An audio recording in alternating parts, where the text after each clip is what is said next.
beralamat di kawasan Ganteng Kupang, Kecamatan Kabupaten 50 Kota. Inilah Radio Tasya FM 104,2, suara negeri tercinta dakwah dan pendidikan.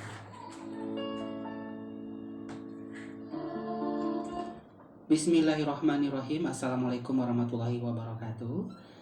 Selamat sore sahabat sehat Mari Pro. Alhamdulillah di hari Jumat ini, hari yang penuh kemuliaan bagi kita umat Islam, kembali kita dipertemukan oleh Allah Subhanahu wa taala di udara dalam ajang tausiah Ramadan bersama Jamu Tetes Mari Pro.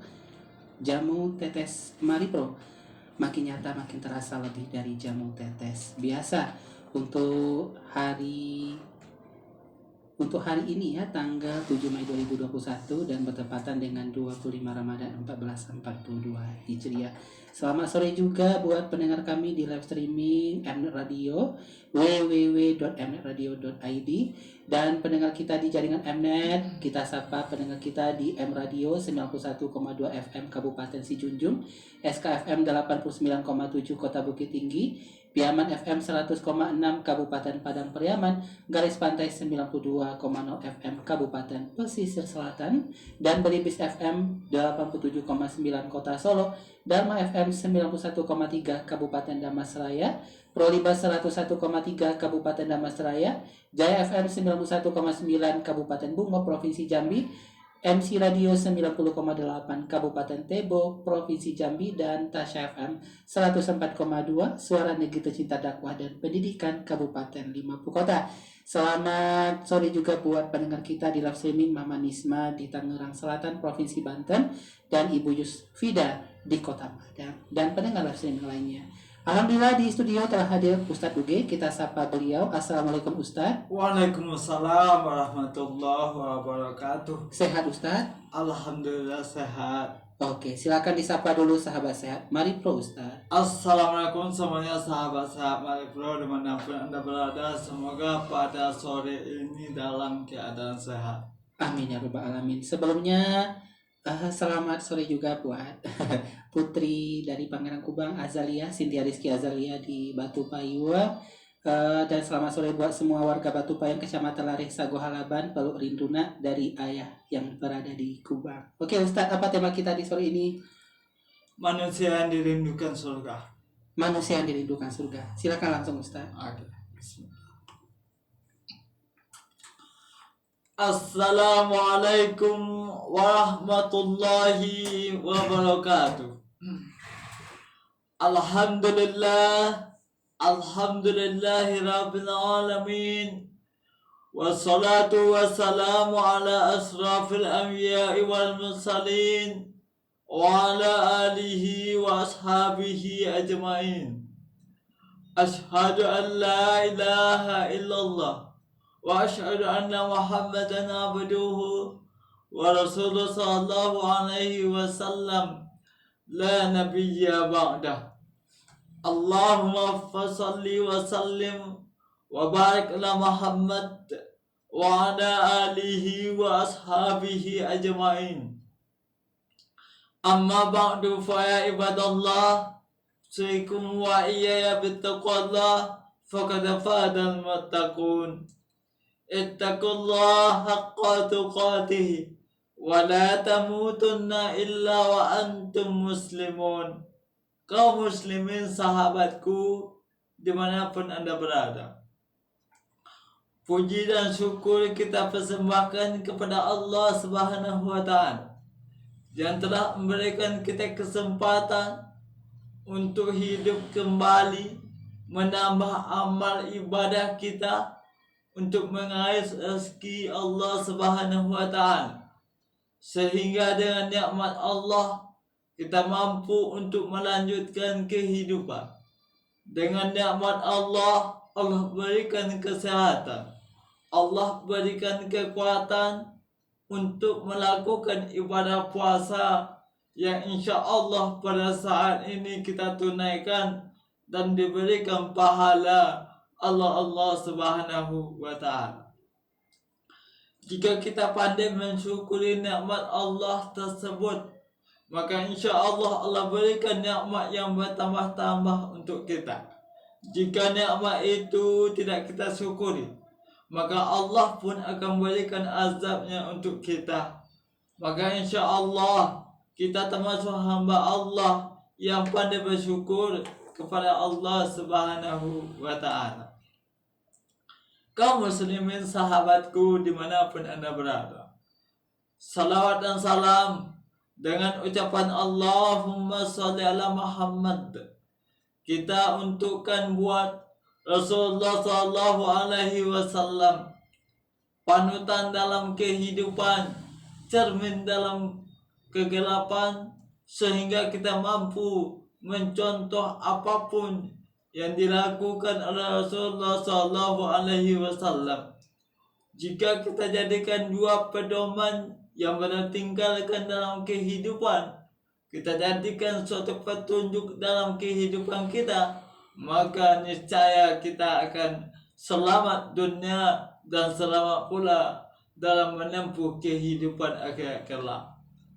Kaum muslimin sahabatku dimanapun anda berada, setiap manusia yang beriman kepada Allah Subhanahu wa Ta'ala tentulah nantinya pasti akan mengharapkan suatu kebahagiaan hidup, baik itu kebahagiaan hidup di dunia ataupun kebahagiaan hidup di akhirat. Itulah orang yang beriman yang mengharapkan ridha Allah Subhanahu wa Ta'ala. Bagaimana Allah menempatkan kehidupannya dalam kancah kehidupan terbaik di mata Allah. Manusia yang ingin kehidupannya bahagia di dunia juga ingin kebahagiaan itu dia dapatkan di akhirat kelak. Tentulah mungkin dalam kehidupan dunianya, mungkin hidup dalam keadaan mewah, hidup dalam keadaan senang, mendapatkan apa yang mereka inginkan dan impikan dalam kehidupan mereka. Tapi orang beriman itu tidak akan lupa dengan Allah Subhanahu wa Ta'ala. Tentulah insya Allah di akhirat kelak Allah berikan suatu limpahan, suatu ganjaran, suatu pahala, suatu balasan dari Allah berupa tempat yang sangat mulia, yakninya adalah surganya Allah Subhanahu wa Ta'ala. Siapa sesungguhnya kita, apalagi orang yang beriman yang tidak rindu dengan surga, pasti ingin mendapatkan surganya kelak dari Allah Subhanahu wa Ta'ala. Baik itu orang itu yang beriman yang tidak melakukan perintah Allah, apalagi orang itu beriman dan melakukan perintah Allah, pasti ingin masuk surga setelah kehidupan dunia. Di ketiga manusia yang beriman tadi rindu dengan surga, itu biasa. Tidak ada yang istimewa di ketika kita rindu dengan surga. Orang yang Islam yang rindu dengan surga itu biasa. Padahal sebetulnya bahwasanya setiap orang yang beriman kepada Allah pasti rindu dengan surga. Akan tetapi yang lebih istimewa adalah di ketika surga yang rindu dengan kita, itu baru luar biasa. Surga rindu dengan orang yang ingin memasukinya. Dengan manusia surga itu rindu. Pertanyaannya adalah, apakah kita termasuk manusia atau golongan manusia yang dirindukan surga? Pertanyaan itulah yang harus ada dalam benak kita. Kalau kita rindu dengan surga itu biasa. Tapi kalau surga yang rindu dengan kita, subhanallah, sangat luar biasa. Makanya tema yang kita angkat pada saat ini adalah golongan manusia yang dirindukan oleh surga. Kaum muslimin sahabatku dimanapun anda berada, surga menjadi suatu hal yang didambakan oleh manusia, baik itu dalam kedudukan, baik itu dalam hartanya, baik itu dalam kehidupannya. Sangat diimpikan surga oleh manusia. Maka sebetulnya di ketika hal yang membuat manusia itu merindukan surga dan amalan dan perbuatannya, ibadah yang dia lakukannya, sesungguhnya ada sesuatu hal ibadah amaliyah yang surga merindukannya. Jadi sangat istimewa. Di ketika surga merindukan kita, tentulah gampang nanti kita masuk surga. Nggak susah payah lagi. Untuk apa kita susah lagi? Surga yang rindu dengan kita. Artinya apa? Otomatis nanti kita masuk surga. Kaum muslimin sahabatku dimanapun Anda berada. Dalam sebuah sunnah dikatakan bahwasanya Rasulullah SAW bersabda, barang siapa yang meminta surga kepada Allah sebanyak 3 kali, maka surga akan berkata, ya Allah, masukkan dia ke dalam surga. Dan barang siapa yang minta dijauhkan dari neraka, neraka pun berkata, ya Allah, jauhkan dia dari neraka. Hadis riwayat Tirmizi. Jadi ini penting bagi kita, bahwasanya di ketika kita ingin masuk surga, surga pun mendoakan kita sebetulnya. Ya Allah, masukkan dia kepada surga. Ini surga berdoa kepada Allah. Kalau kita ingin masuk surga, surga pun mendoakan kita. Asalkan kita melakukan suatu ibadah yang sesuai dengan kehendak Allah Subhanahu wa Ta'ala. Barang siapa yang berinfak sedikit saja untuk 2 kenderaan di jalan Allah, maka dia akan dipanggil dari pintu-pintu surga. Wahai hamba Allah, adalah hasil kebaikanmu. Ini adalah hasil kebaikanmu. Jika ia ahli salat, maka ia dipanggil dari pintu salat. Jika ia ahli jihad, maka ia akan dipanggil dari pintu jihad. Jika ia ahli sedekah, maka ia dipanggil dari pintu sedekah. Jika ia ahli dalam berpuasa, maka ia akan dipanggil dari pintu surganya puasa. Itu Rasul mengatakan dalam hadis rawahu Bukhari wal Muslim. Jadi artinya apa? Sesungguhnya setiap ibadah yang kita lakukan ada pintu surganya masing-masing. Kalau ahli puasa ada pintu surganya, ahli sholat ada pintu surganya, ahli sedekah ada pintu surganya. Begitu juga dengan amal ibadah lain, amal soleh yang kita lakukan selama kita di atas dunia, ada pintu surga tersendiri untuk kita. Kaum muslimin sahabatku dimanapun Anda berada. Jadi apa saja atau siapa saja golongan manusia yang dirindukan surga itu, seperti apa manusia yang dirindukan oleh surga. Mari kita lihat satu persatu orang-orang atau manusia yang dirindukan oleh surga. Yang pertama adalah golongan manusia ta'alil Qur'ani, atau pembaca Al-Quran, atau yang hobi baca Quran. Orang yang hobi baca Quran dirindukan oleh surga. Setiap saat cinta Al-Quran, lidahnya selalu dibasahi dengan Al-Quran, hobi baca Quran. Dimanapun asalkan tempat itu diperbolehkan untuk baca Quran, dia baca Quran. Kapanpun waktu yang ada padanya, dia manfaatkan untuk baca Al-Quran, hobi baca Quran. Ini orang kalau sudah hobi baca Quran, maka surga akan rindu dengannya. Tapi amat sangat disayangkan pada saat ini, amat sangat jarang umat Nabi Muhammad SAW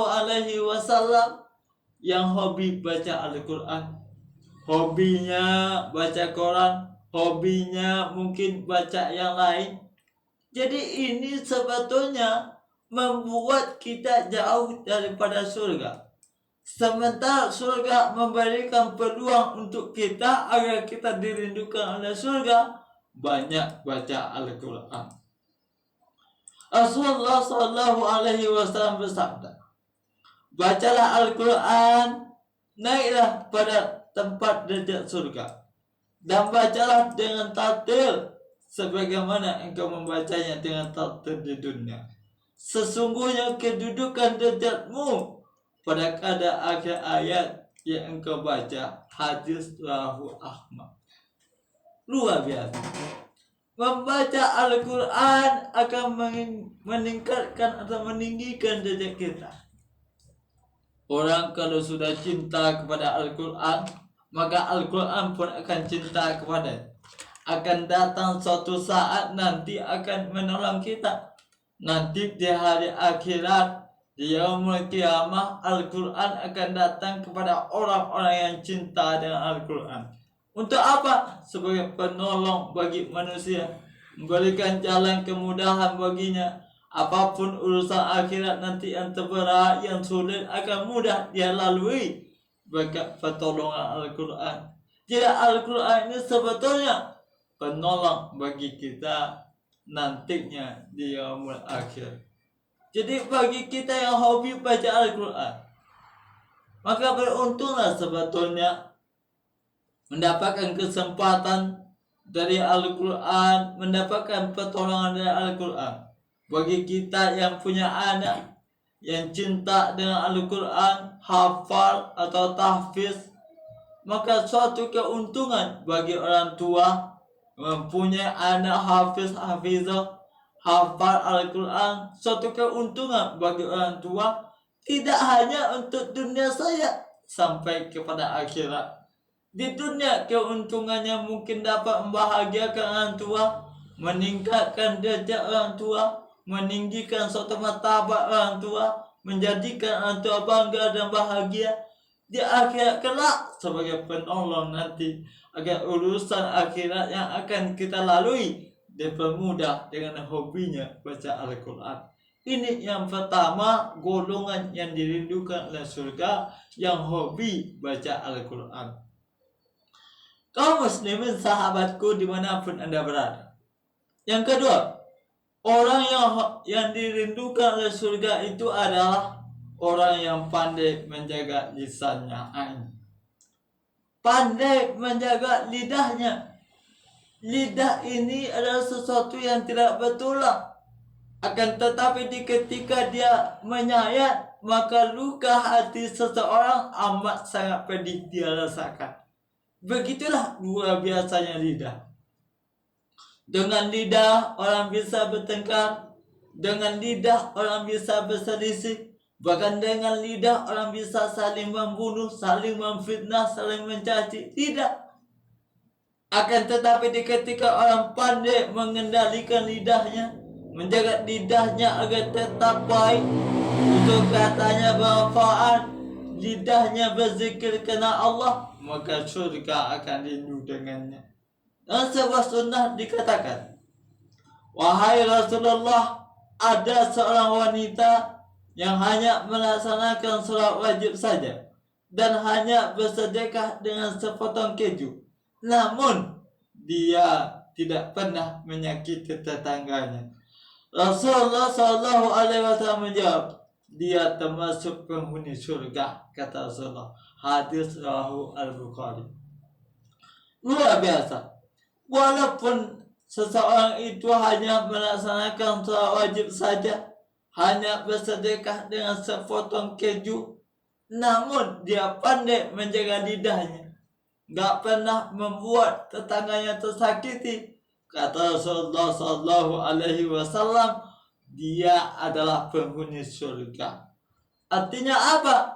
Surga amat sangat merindukan orang-orang yang pandai menjaga lisannya, orang yang pandai menjaga perkataannya, orang yang pandai menjaga lidahnya. Mudah-mudahan lidah yang diberikan Allah kepada kita mampu kita jaga agar surga rindu dengan kita. Kaum muslimin sahabatku dimanapun Anda berada. Selanjutnya, orang yang dirindukan surga itu adalah orang yang memberi makan pada orang kelaparan. Ini kadang-kadang sulit untuk kita lakukan. Mungkin tetangga kita kelaparan, kita nggak mau ngasih makan. Atau saudara kita dalam keadaan kemiskinan, kelaparan, tapi kita nggak mau kasih makanan. Ini sebetulnya sesuatu yang amat sangat baik dan dirindukan surga. Betapa banyak mungkin saudara kita saat ini dalam kondisi kelaparan. Kita hanya menahan 1 bulan dalam 1 tahun. Itu pun hanya di siang hari. Orang dalam keadaan kelaparan, dalam kehidupan mereka merasakan kelaparan. Enggak itu siang, enggak itu malam, penuh dengan kelaparan. Orang yang mau memberi makan orang yang sedang kelaparan amat dirindukan oleh surga. Membuat orang yang lapar itu bahagia dengan makanan yang kita berikan. Membuat orang kelaparan itu kenyang dan menikmati hidup mereka dengan apa yang kita berikan kepada mereka. Jadi memberikan makan kepada orang yang sedang kelaparan, surga amat sangat merindukan kita. Rasulullah SAW mengatakan, siapapun kaum mukmin yang memberikan makan mukmin lain yang sedang kelaparan, maka pada hari kiamat nanti Allah akan memberinya makanan dari buah-buahan yang berasal dari surga. Hadis riwayat Tirmizi. Sesungguhnya orang yang hobi memberikan makanan kepada orang yang kelaparan, Allah berikan makanan dari buah yang berasal dari surga. Luar biasa. Jadi surga merindukan orang yang memberikan makan yang sedang kelaparan. Kaum muslimin sahabatku dimanapun Anda berada. Selanjutnya, yang dirindukan oleh surga itu adalah tak lain dan tak bukan orang yang mempuasakan bulan Ramadan. Luar biasa. Dalam sebuah sunnah dikatakan, Rasulullah SAW bersabda, surga memiliki 8 buah pintu. Dan dalam pintu tersebut ada yang dinamakan pintu Ar-Rayyan, yang hanya diperuntukkan oleh orang yang berpuasa. Hadis riwayat Bukhari. Ternyata kita yang menahan lapar dan haus, menahan daripada segala hal yang membatalkan puasa, termasuk golongan orang yang dirindukan surga. Kenapa? Orang yang berpuasa itu mereka mengendalikan hawa nafsunya, menahan dari dosa dan kesalahannya. Jadi terhapusnya dosa dan kesalahan seseorang membuat surga rindu kepada kita. Rasul juga mengatakan, "Shoma Ramadana imana wa ihtisaban, ghufira lahu ma taqaddama min dzambi." Siapa yang mempuasakan bulan Ramadan yang penuh keimanan dan perhitungan, diampuni dosanya yang telah berlalu. Dengan diampuninya dosa kita, maka surga akan merindukan kita. Mudah-mudahan penyampaian tausiah yang kita sampaikan pada saat ini menggugah hati kita, menggugah jiwa kita untuk bagaimana berbuat dan beramal serta beribadah sesuai dengan yang dirindukan surga. Jadi surga yang merindukan kita amat sangat luar biasa. Itu sangat golongan istimewa. Mudah-mudahan bermanfaat. Fa'tabiru ya ulil absar la'allakum tuflihun. Alhamdulillahirrahmanirrahim. Terima kasih Ustadz Uge telah menyampaikan tausiah Ramadan bersama Jamu Tetes Mari